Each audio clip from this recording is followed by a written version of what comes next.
হযরত আবুল হাসান খারকানি রহমতুল্লাহ,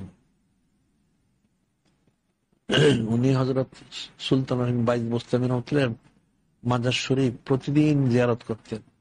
অনেক বর্ণনা, মুক্তালিফ বর্ণনা। উনি এশার সময় যেতেন, এশার নামাজ পড়ে সেখানে জিকির ফিকির মশাতে করতেন, ফজর নামাজের পরে রওনা দিতেন, প্রতিদিন যেতেন সেখানে। একাধারা 20 বৎসর পর্যন্ত তিনি গেলেন, 20 বৎসর, কোনোদিন বাদ দেন না। 20 বছর পুরো হয়ে গেল, উনি আসতেছিলেন, হঠাৎ আওয়াজ হইল, মনে কবরটা ফেটে গেল।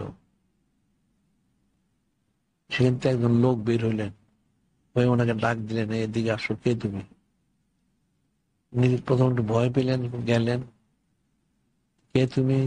আবুল হাসান। থাকো কই? খারকান শহরে। কি করো? আমার ক্ষেত খামার আছে, ক্ষেত খামারের কাজ করি। যে তুমি এখানে কি চাও? এখানে আমি আসি যে সুলতান আহমেদ বাইজ বুঝতে তুলে ওনার মাজার শরীফ, ওনার কাছে আসি কিছু মহব্বত পানিপত নিজবোধ করবো, রাজামন্দির সুন্দর হাসিল করার জন্য। কতদিন হলো? 20 বছর। 20 বছর। হ্যাঁ। তখন উনি বললেন যে ঠিক আছে, আসো। কাছে ডেকে ওনার আস্তে করে হাত দিয়ে আঘাত করে বললেন যে ঠিক আছে, যে আমি সুলতান, আমি বাইক বোস্তামি রহমতুল্লাহ, আজকে থেকে আপনাকে এই সুলতান আরিফিনের লকবটা দেওয়া হইলো। সুবহানাল্লাহ। এখন উনি তো কোশিশ করেছেন অনেক, দেখা গেল না এই মহব্বত মারিফত ইলমে ফাকিল মেথাসব সব ওনার মনে ক্ষুদ্রের ভিতরে প্রবেশ করতে থাকলো। সুবহানাল্লাহ। উনি আসলেন বাড়িতে, এসে তো মোটামুটি ওনার আলাদা একটা হাল, একটা জজবা, একটা অবস্থা পয়দা হইল।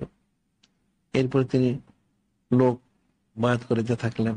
লম্বা ওকে, আমি মূল বিষয়টা আমি বলতেছি। বয়াত করা শুরু করলেন। এখন ওই এলাকা যারা আলেম ওলামা ছিল, তারা বললো যে উনি বয়াত করেন, উনি কোথায় খেলাফত পাইলেন, কি পাইলেন? উনি তো খেত খামারে কাজ করতেন, কেমন হলো? 100 আলেম, তারা 100টা প্রশ্ন ঠিক করলো, ওনাকে প্রশ্ন করবে, উনি জবাব দিতে পারে কিনা। তো যাই হোক, ঠিক আছে। তো ওনার বাড়ির সামনে একটা বাগান ছিল, বাগানে মালি কাজ করতো, একটা মালি।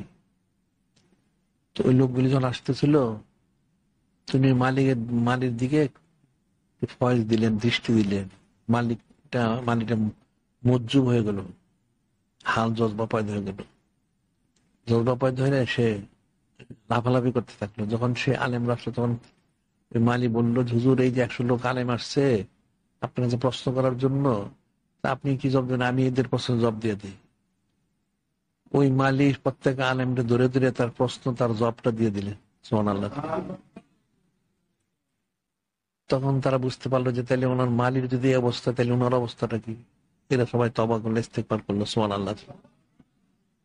এখন এই যে বলার বিষয়টা হচ্ছে আমার, উনি যে 20 বছর রিয়াজত মাশাক্কাত করলেন, প্রতিদিন বাদ এশা থেকে ফজর পর্যন্ত, মুফতি তো হাজির করতে পারে না, 20 বছর পুরা হওয়ার পরে হাজির করলেন।